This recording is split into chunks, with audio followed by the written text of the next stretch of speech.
আসসালামু আলাইকুম সুপ্রিয় দর্শক শ্রোতাবিন্দু, সবাইকে স্বাগতম এমআর ওয়ান ইন্ডিয়ান ব্লকের পক্ষ থেকে। দেশ ও দেশের বাইরে যারা আছেন সবাইকে স্বাগতম। প্রিয় দর্শক শ্রোতা, যশোর জেলার ঝিগরগাছা মাগুরা ইউনিয়নের মিষ্টিদা গ্রামে আনিসুর চাচার সব থেকে বিখ্যাত পেঁপে ভুঁই। তো পেঁপে ভুঁই নিয়ে কিন্তু আমি আপনাদেরকে অনেকে ভিডিও দিয়েছিলাম যে পেঁপে কিভাবে চাষ করতে হয়, কি পদ্ধতিতে চাষ করতে হয়। পেঁপে গাছের 40 থেকে 45 দিন বয়স বা 2 থেকে 3 মাস বয়স হওয়ার পরে পেঁপে গাছের কি কি ট্রিটমেন্ট করতে হয় বা কি কি ট্রিটমেন্ট করলে সব থেকে ভালো হয়, বা পেঁপে গাছগুলো সুন্দর করার জন্য কি কি ট্রিটমেন্ট নিতে হবে, বা কোন সময় রাশি গাছ আর মায়া গাছ এই দুইটা গাছ চেনার সময় থাকে কোন সময়টা, সেটা কিন্তু আজকে আমি আপনাদেরকে সম্পূর্ণ ভিডিও আমার চোখ রাখবেন এমআর ওয়ান ইন্ডিয়ান ব্লকের পক্ষ থেকে। শামীম ভাই কিন্তু মায়া গাছ আর রাঁচি গাছ এখানে দুই ধরনের গাছ আছে। তো দুই ধরনের গাছের মধ্যে আমি আজকে আপনাদেরকে দেখাবো যে শামীম ভাই কোন গাছগুলো সব থেকে বেশি কেটে দিচ্ছে আর কোন গাছগুলো আপনার সুন্দর করে আবার গর্ত খুঁজে সেই গাছগুলো তুলে লাগাচ্ছে।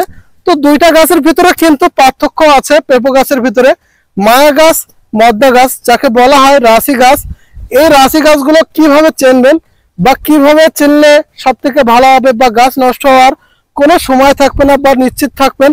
তো আমি আজকে আপনাদেরকে দেখাবো যে এই সেই রাশি গাছ কিভাবে চিনবেন। তো এখানে কিন্তু যে রাশি গাছগুলো আছে, মদ্দা গাছগুলো আছে, সেই গাছগুলো কিন্তু দেখেন এখানে শামীম ভাই কিন্তু সেই গাছগুলো কেটে কিন্তু মায়া গাছগুলো দেখা যাচ্ছে যে 2 থেকে 3টে গাছ যে গাছগুলো থাকে এখানে দেখতে পাচ্ছেন। এই যে রাশি গাছ কি দেখেছেন সেটাও কিন্তু শামীম ভাইয়ের কাছ থেকে শুনবো।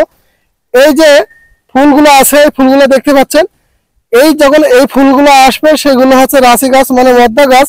এই মদ্দা গাছ কিন্তু দেখলে চিনতে পারবেন যে যখন ফুল আসবে।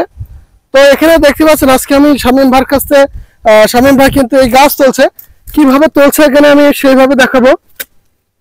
তো প্রিয় দর্শক শ্রোতা, পেঁপে চাষ করার জন্য সঠিক পদ্ধতিতে কিন্তু আমি শামীম ভাইয়ের কাছ থেকে আরো ভিডিও করে আপনাদেরকে দিছিলাম যে কি পদ্ধতিতে এই চাষ করবেন বা কি পদ্ধতিতে চাষ করলে ভালো হবে।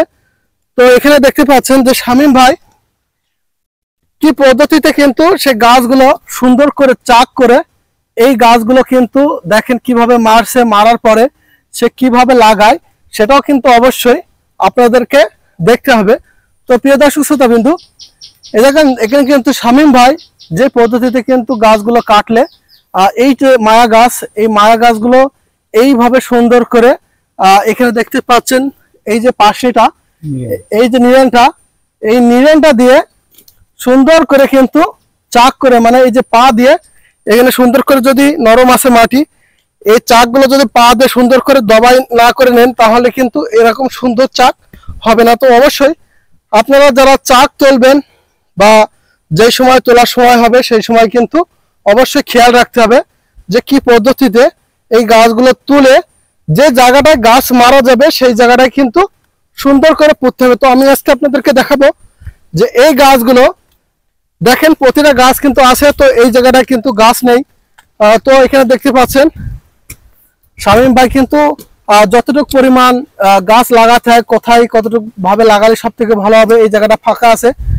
এখন কিন্তু এই গাছটা দেখেন কতটুকু গর্ত খুঁজছে বা কতটুকু গর্ত খোঁজার পরে কত সুন্দর করে এই গাছটা লাগায় অবশ্যই আপনাদেরকে জানতে হবে। তো পেঁপে গাছ লাগানোর সঠিক নিয়ম বা সঠিক পদ্ধতিতে অবশ্যই আপনারা যদি চাষ করেন তাহলে কিন্তু পেঁপে কিন্তু একটা ব্যাপক লাভজনক ব্যবসা। তো প্রিয় দর্শক শ্রোতা, দেখেন যে এখানে কতটুকু গর্ত খুঁজলে বেশি গভীরতা করলো না, এখানে অল্প গভীরতার পরে গাছটা বসায় সুন্দর করে মাটি দিয়ে নেড়ের পাশা দিয়ে চারি সাইড দিয়ে সুন্দর করে মাটিতে গেঁথে দিচ্ছে।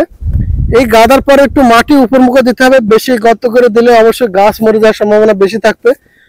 একদম সমান যদি গাছটা লাগানো হয় তাহলে কিন্তু গাছ মরার সম্ভাবনা খুবই কম থাকবে।